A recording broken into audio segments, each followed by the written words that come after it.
हाँ चल शीत लहर तेरे शहर देख ले, रे मौसम या हो रहा कत्ती जहर देख ले।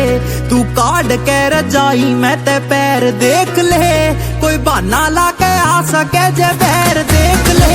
हाँ चल शीत लहर तेरे शहर देख ले, रे मौसम या हो रहा कत्ती जहर देख ले। तू काट के रजाई मैं ते पैर देख ले, कोई बहाना ला के आ सके जे बहर। छोड़ कप्पा ने पिला दू तन्ने कुल्लड़ में चा गिरा तापमान, तेरी जद झुकी थी निगाह भरे कोरे में भी दिखे तेरे घर की बारात हुए।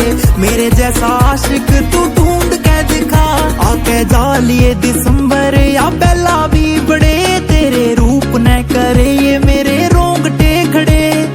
आज ते पहला ये नैन कितने नी लड़े लड़े, तेरे ते तो रह गए यार पढ़े के पढ़े।